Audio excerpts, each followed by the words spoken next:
Kiss. Keep it simple, stupid. I promise you, this is not a political podcast.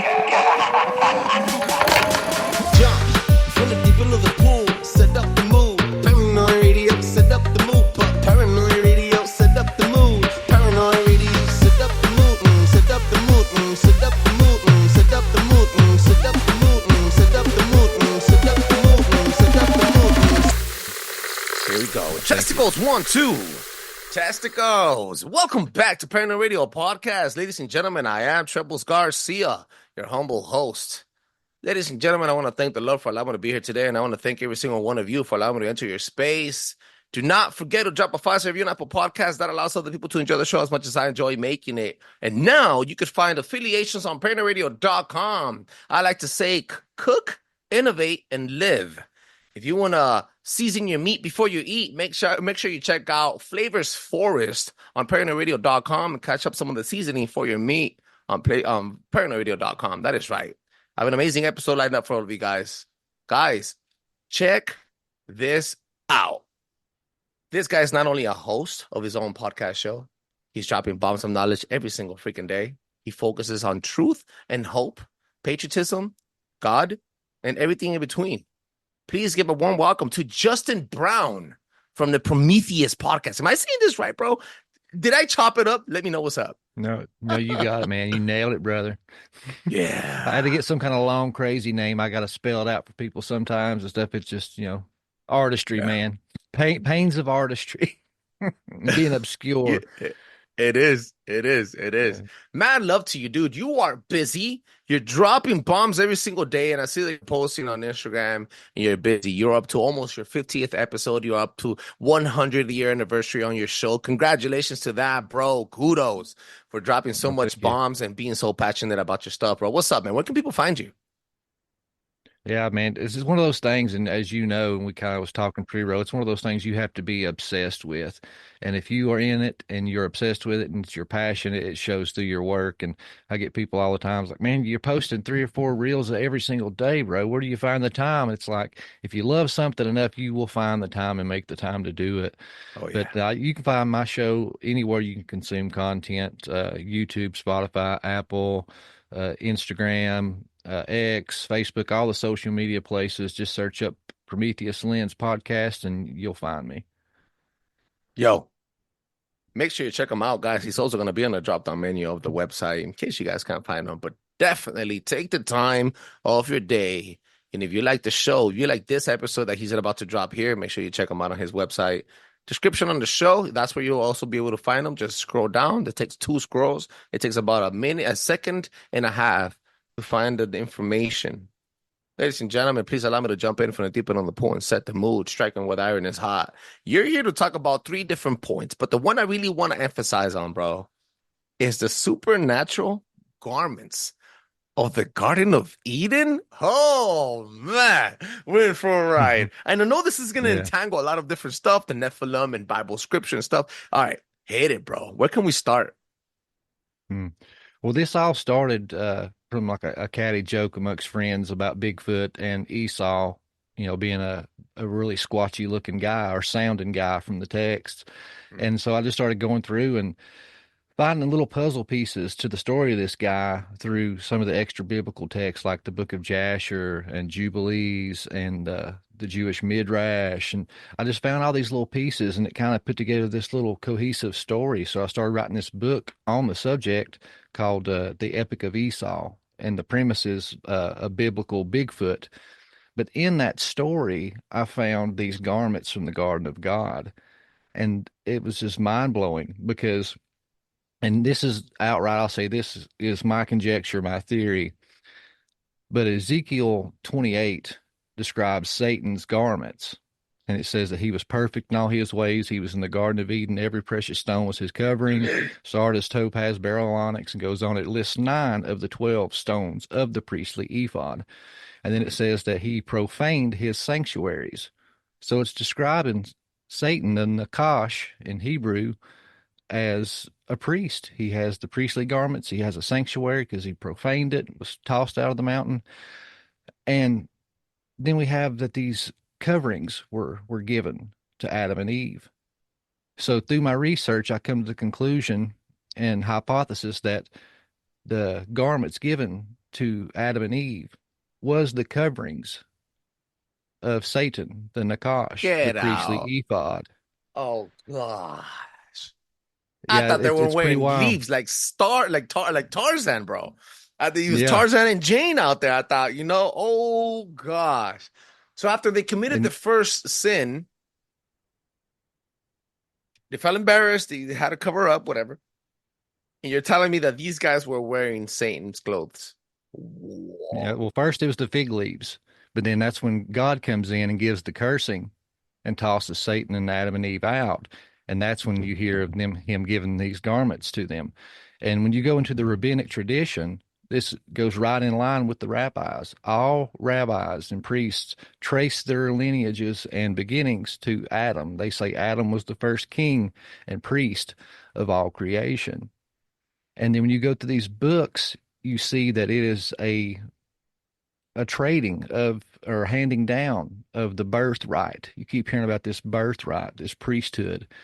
And so this garment from the Garden of God was basically, I'm a Southern man, so I have Southern, contextual lenses. We have a thing, it's called the passing of grandmother's quilted blanket, and it usually goes to the Mm, eldest daughter.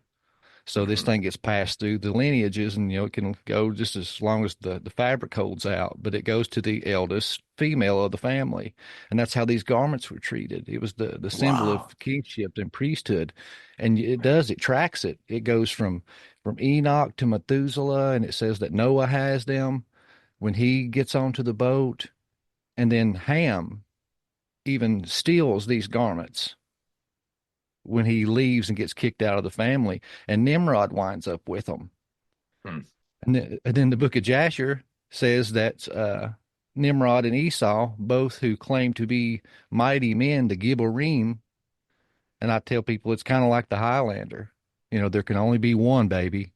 And they wanted to show each other who the mighty man was. So Nimrod was hunting Esau, but Esau hid himself and come out and kills Nimrod and two of his Gibborim, which is the same word used to describe the Nephilim giants in the Hebrew texts. Mhm. And then here's where you have the famous trading of the birthright that never made any sense. It's like it says he comes in from the field exhausted and trades his birthright and makes this comment that, what use is a birthright to me when I'm dead? Take it. That's because the book of Jasher ties in perfectly with that. He just killed the king, Nimrod, two of his giant men, probably sustained some life threatening injuries. He was on the run because he just murdered the king. He was desperate. That's why he traded this birthright. But this birthright is actually those garments from the Garden of God. There's people hunting for these things, Yeah. like the Spear of Destiny and as relics, right? Am I wrong? Yeah. Right. Yeah. There's plenty of powerful objects in the Bible. You have the Spear of Destiny. You have the chalice. Then you have the Ark of the Covenant, Moses' staff. The Bible is just full of these supernatural relics. Or do you think in your studies and your research, do you think that the people have these things in their collection, in their museums, or in their private collection? I would like to think so because this was a very important artifact, and it would have been, protected and hid away and took care of. Uh, but the last time you see those garments, 'cause I think we see them a few times in the text, but in the biblical text, the 66 book canon, but we kind of look over them. When you get to the story of Noah, when he gets drunk, and it says Mhm. the Ham, uncovers his father's nakedness and is cursed. That is a story that is most commonly misunderstood because they're not reading the original Hebrew and understanding the context of the Hebrew people and the language, because it says that he uncovered his father's nakedness. But when you go to Leviticus chapter 17, it says plainly in there that to sleep with thy father's wife is to uncover thy father's nakedness. So Hmm. Ham slept with his mother, whether he raped her or she was a willing participant. But the context of that is that that was an act of rebellion in the ancient world. If you look, Reuben slept with his mother to try to overtake the family and be the ruler of the family. Absalom, Holy when he snap. when he runs out David, the first thing he does is he pitches a tent on David's house and goes into all his concubines in the sight of all of Israel. This was the way you flexed on the old man back in the day. But it says the other brothers take a garment and walk backwards and cover their father's nakedness. Well, the original Hebrew says the garment. It has a definite article assigned to it. So if Ham was trying to take over the family, he was trying to steal this symbol of kingship and authority, and the brothers took it back and covered it over their father, placing the authority back on their father. And then you see him again with Joseph, I believe, in his coat of many colors. Because if you follow it, Esau gets him from Nimrod, trades him to his brother Jacob. Jacob, later his name changes and becomes Israel. Israel has the son Joseph, and whom he loved exceedingly in his old age. And he gives him a coat of many colors. And there's some supernatural stuff tied to this, because when he hands this coat of many colors to Joseph, that's when he begins to have dreams and visions. He says, the weed of the field bow down before me. Brothers, you will be my servants. Even the stars of heaven bow before me. And then that's when they plot to kill him and get rid of him. I've always said, you guys got to open up the Bible, man. I'm telling you right now, the Bible is, first of all, bro, you got great voice for radio. Good stuff. You're amazing, by the way. Thank you. Second, yeah, you guys got to open the freaking Bible, dude. I'm telling you right now, the Bible is the most oldest, most complex conspiracy book in the planet, which is why it's the most published book in the world, the most stolen book in the world. It's highly important that you guys, if you guys are conspiracy theorists or truthers or what you guys want to be, you guys got to check out the Bible, man. You got to open up the book, start right at the beginning, and you'll be consumed by it. Consumed by truth, bro. You'll be in synchrony with that vibration. That is amazing, bro. You also have a couple of points about the Nephilim. We've had many different conversations here. We had Josh Monday. We've had Dr. Laura Sanger talk about the Nephilim, different takes. She thinks that the Nephilim bloodline comes down all the way down to the Federal Reserve and still to this day rules over us, et cetera, et cetera. My strong belief is that they're still here through the stars and that we get entertained and they have their own secluded, protected bloodlines. And then we have other beliefs, biblical beliefs as well. What can you tell us, bro? What have you found about the Nephilim bloodlines? And see, I've had all those guests and conversations, with Gary Wayne and things like that. And that's one of those things that is just multifaceted. And it's amazing when I'm researching anything, I try to find the common themes. If I can find the same story throughout culture, throughout time, and maybe just some little caveats have changed, then to me, that says there's something to that. And it stems from a more ancient story. Mm-hmm. And according to the Tower of Babel, and a lot of people don't realize Deuteronomy 32 and verse 8 is a retelling of that same event. And it says not only were the tongues divided, it says the nations was divided amongst the sons of God, the B'nai Ha Elohim, the same Hebrew word used to describe the angelic beings that descended in Genesis 6 and bred with the daughters of men and created these Nephilim giants. So that answers the question when you get so many atheists and non-believers that say, well, if your God is real, he's just a shitty God because look at all the atrocities and rape and murder and evil in this world. If he's real, he sucks at his job. No, you don't have the Deuteronomy 32 worldview because it says plainly in the Bible that God divided the nations amongst the sons of God. And Psalms 82 is the prophecy and judgment against those angelic beings. It says, how long will you rule unjustly and show partiality to the wicked? You desire to live the eternal life, but you shall die and fall like any prince. But he pulled Jacob, Israel, was his allotted portion. And that's why when he pulled out Abraham, he said, through your name, all nations shall be blessed, because he had a plan. Christ was going to come through that bloodline, and we could all pull our citizenship and our dominion of these wicked rulers and apply it to his kingdom, which is not of this earth.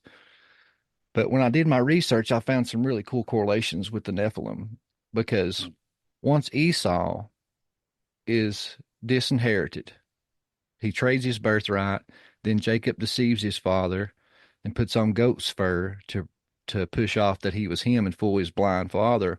then he steals the blessing also. Well, Esau goes into full rebellion. And like you mentioned, the Bible's the most supernatural, cool book in the world, but it's like an onion. Yeah.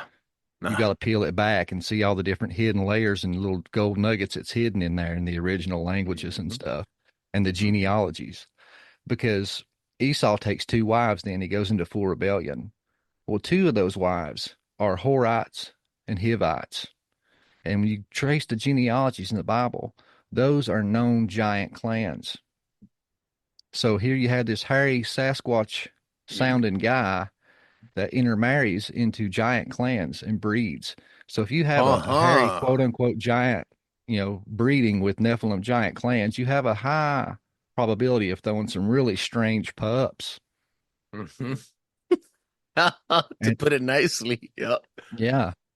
And then so if you follow the genealogies with that, and then he also marries into Ishmael's line. Well, those two have in common that they were the eldest brothers and screwed out of their birthright. Mhm. And so this bred the hatred for God's people. And all your Muslim nations, all your people groups that utterly hate God's people, want to destroy them and wipe them off the face of the earth, stem from this union. It's the seed war of Genesis 3:15, like L.A. Marzulli says all the time. And, Yeah. and from this union is birthed this group called the Amalekites.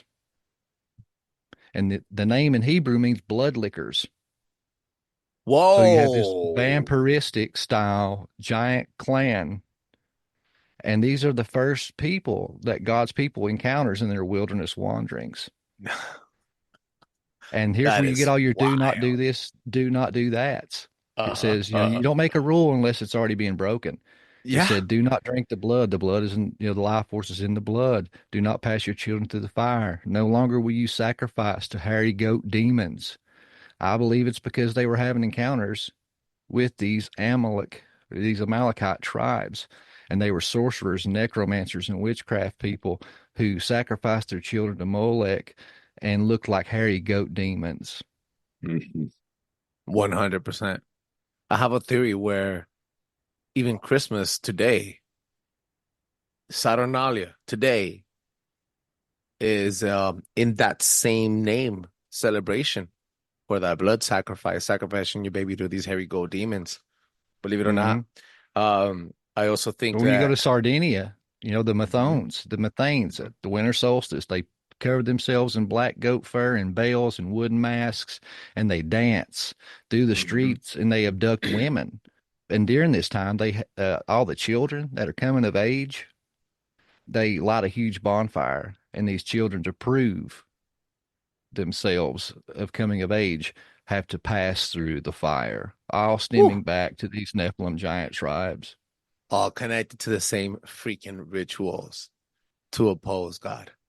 Hmm. Woo, God, what a time to bring Yeah. that conversation in, bro. Let me ask you something. Nick, you're a bright mind, bro. When you talk, I have two doors opened, and like as soon as you bring a different sentence, another two doors open. I have like a multitude of questions. But to respect the timing here, and to also keep the listener and the subscribers intrigued, because I really want them to check you out at Prometheus podcast, guys. Again, let them know where they can find you one more time, bro. Before we continue. Oh yeah, just anywhere you can consume content, guys, as far as social media or podcasts or YouTube, Prometheus Lens Podcast, and the website is prometheuslenspodcast.com. This is going to be a curveball question I have here for you because we kind of touched on sacrificing your kids, the blood liquors, etc., and etc. Now, in a conspiracy theory world, we believe in adrenochrome and that the elites have to be consuming young blood to stay relevant, to stay alive, right? Because Mm-hmm. the ancients used to build statues for us to remember them and continue resonating their existence by verbalizing their name. But these people, they don't have that right. They don't have that ability. So they have to stay relevant by being the entertainers and having all eyes on them, basically, all your attention for us to be glorifying them. Do you think that holidays and today's stars still practice these demonic rituals behind closed doors. Oh, 100%. And scripture tells you that Satan is the ruler of this world. And when Jesus went for his wanderings and Satan showed up to tempt him, that was one of the key points he made. He said, bow before me, bend the knee, and I'll give you all the nations, because they are mine to give to whom I please. And So, within the nation, we're talking about companies. We're talking about the economic status. We're talking about Coca-Cola, McDonald's, everybody. People that own frequencies, people that own color frequencies, people that own what you eat. And then marketing, and the people that teach you how to be you and how to control your emotions and your morality, and then essentially influence you to just be a consumer, just push buttons and not educate yourself, or most importantly, be spiritually guided or protected by Jesus Christ. That is huge, bro. Because every single element out there that you consume on a daily basis is strictly constructed to push you away from a higher being, which is God. yes, 100%. Mm-hmm. That's why they call it, programming, Mm. television. And the ruler of this world wants to pull you away from your destiny and returning back to the source. I tell people God was the source of everything. So if you see God, it's like rivers. All rivers find their way back to their source, the ocean. So it's like all the billions of people on earth, we are water droplets from the river, which is God. He is the source from which we stem. And our destiny is to go through this life and gather as many other water droplets as we can on our journey back to the Father. So Satan and his cohorts want to set up a dam and distract you, get you to stop and look around at all the things that don't matter and distract you and keep you from getting back to the source, because he knows ultimately he cannot. So misery loves company. Ooh, perfect. It is very simple. We like to keep it simple. We like to keep it simple, stupid. That is a slogan of the show. And you put it into perfect perspective. Let me ask you something. I'm like Leonard Skinner. I'm a Southern man. Mama said, be a simple kind of man. Yeah, man. I figured Superman, one of the best. Leonard Skinner's is, oh, man. You know what? That's classic rock. Don't get me started, bro. I love some classic Leonard Skinner and some Freebird and stuff. Yeah, man. John Jovi. Let me ask you a question, bro. This is really important. In today's world, we glorify most of the holidays. I understand. I don't want to, not to push any buttons or anything, but I think history tells us that, at least human written history tells us that even Christianism has some spies in it, right? They have been penetrated by different influences. Not to say that you're in the wrong domination or congregation or anything, but I think the holidays today that we celebrate today on a daily basis, specifically in the season that we're walking through right now, that we're about to start, initiating and engaging with, I think these are the holidays that we need to look forth and then really understand what we're practicing. Really understand what is the main point of celebrating not only Thanksgiving, but Halloween and Hanukkah for most of you, and and Christmas. What does it mean for you? A lot of people tend to get lost behind, I'm Mexican, bro. I'm not Mexican, but my parents are Mexican. And I would have been Catholic by culture, not by belief. I would have been practicing all those rituals by culture, not by belief.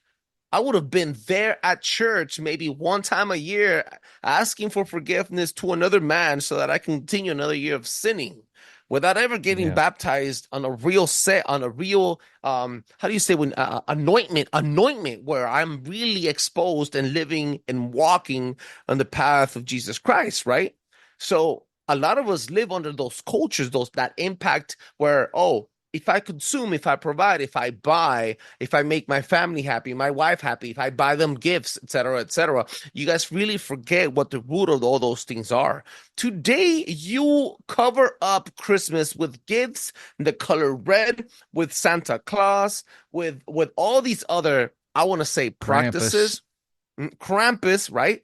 Saturnalia has another one called I forgot what it's called.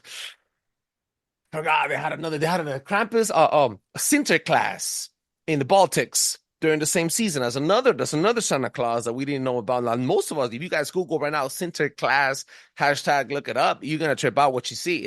What they do is they walk around the city, they walk around the village with demonic entities down the street, and they capture all the bad kids, put them in a bag, and they take them so that Satan could have a feast with them.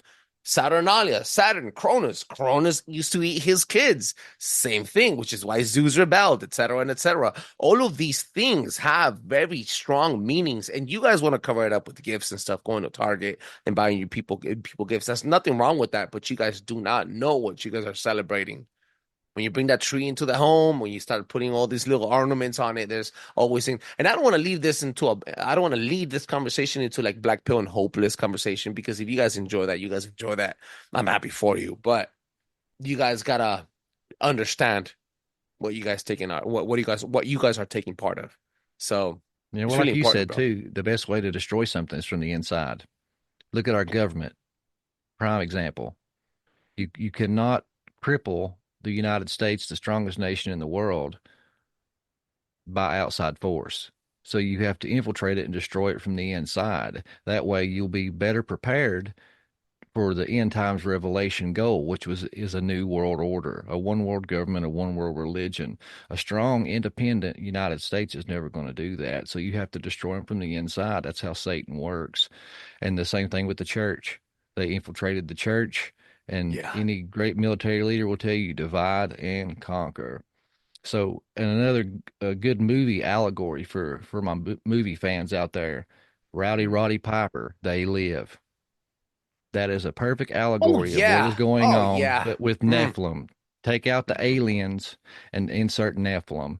And the Bible talks about it in parables. It says that the the landowner sown good seed, but in his absence, the adversary snuck in and sown his own seed. And then the farmhands, which is the angels, said, "Do we remove the tares that are growing amongst the wheat?" And the farmer, God, says, "No, lest you destroy the wheat in pulling them up. We'll wait till Mm. harvest time, and we'll separate them and throw the tares into the fire."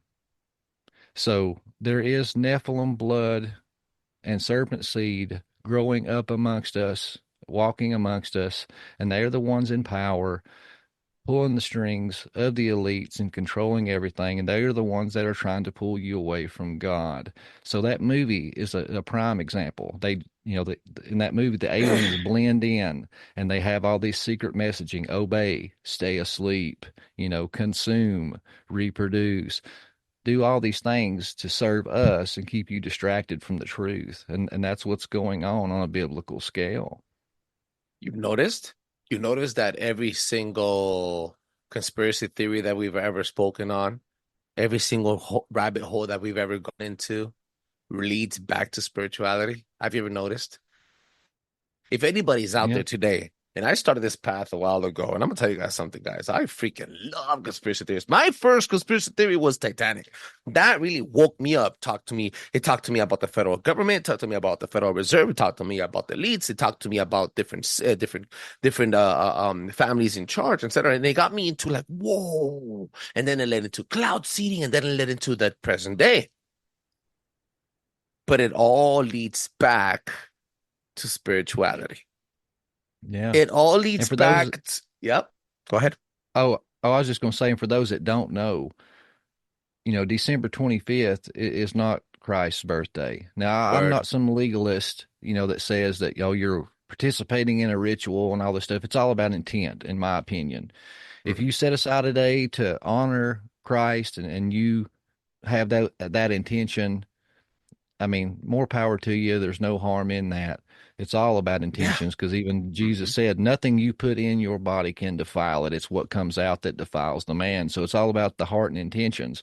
But those that don't know, his actual birthday is September the 11th, 3 BC. And that's the What? reason why these terrorists Yo. chose that day to throw poo poo in the eye of God and the most Get out. important day in the world's history. If you Get go to out. Revelation, no, here I'm about to hit you with this. Revelation 12. If you read that, that is astronomical. It even says these signs were in heaven. It says, behold, a woman clothed in the sun with 12 stars on her head and the moon under her feet, in travail to give birth, and the dragon lay in wait at her feet to devour the child.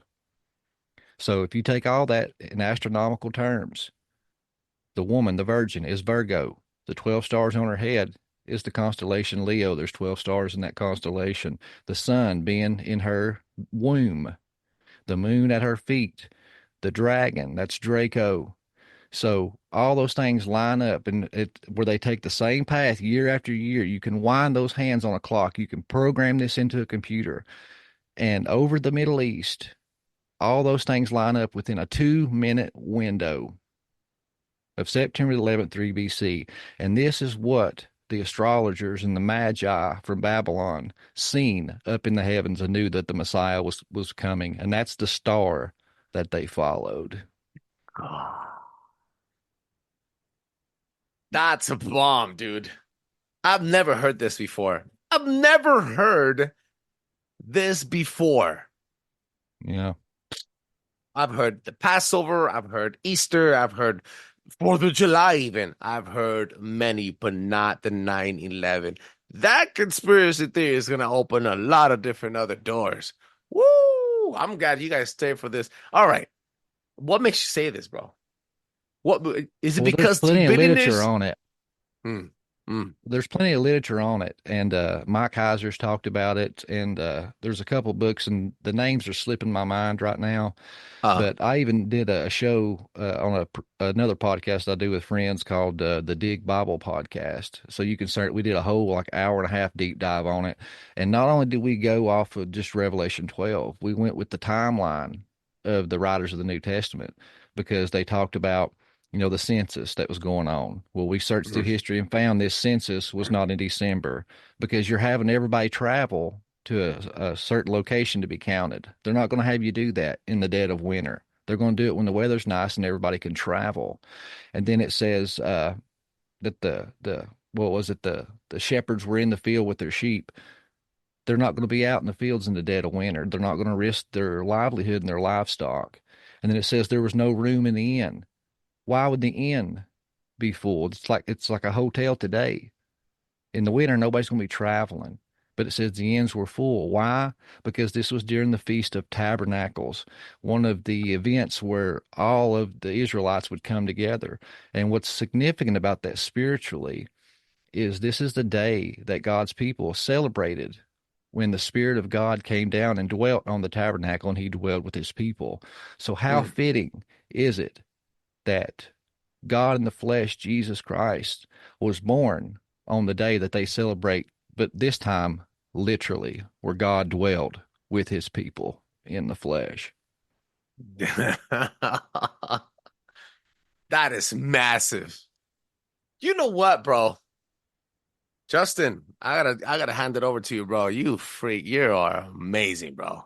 You cannot stop this movement and you cannot stop delivering all this information to your people, bro, to your subscribers, to the people that are listening for free on podcast platforms, to the people that are following you on Instagram. This is highly important because this is what it takes to do the research. This is a lot of us like getting spoon fed. A lot of us just I like to say this. Everybody just goes to TikTok University, starts scrolling, death scrolling to all the ass shaking on TikTok instead of actually taking 5 seconds of your day and going to the search bar and searching for what you need, and then actually reading articles. People want to watch entertaining videos to get the information across with 30-second glance of attention. It's highly important that you guys not only search up the information that Justin is bringing in, but also check them out at the Prometheus podcast for more information, for more deep dives, for more scripture talk, and for more liberation through revelation of Jesus Christ. Yo, Justin, let them know where they can find you. Yeah, man. Hey, PrometheusLensPodcast.com, anywhere you consume content. And guys, I'm a Christian and I have a biblical worldview, but I tell people my show is not a ministry, but it works as a ministry because I cover everything from Jesus to aliens to conspiracy theories and Nephilim giants. And I take all that stuff, but I filter it through a biblical lens. And I've kind of coined it the hero's journey. I open up every show and I say, welcome to the hero's journey, because whether you realize it or not, we are all on the hero's journey. So we need to lock arms and get together with like-minded people and go through this journey together. So I tell people, you have to go into the unknown. You have to slay the dragon. You have to rescue the damsel. And then you come out on the other end as a hero. And you take that boon, and that boon is knowledge, the fire, and you give it back to humanity and bring as many people with you on the journey as you can. And with that, do not forget to drop a 5-star review on the podcast and on Spotify. Check out Prometheus podcast today. That allows other people to enjoy the show as much as I enjoy making it. Peace out.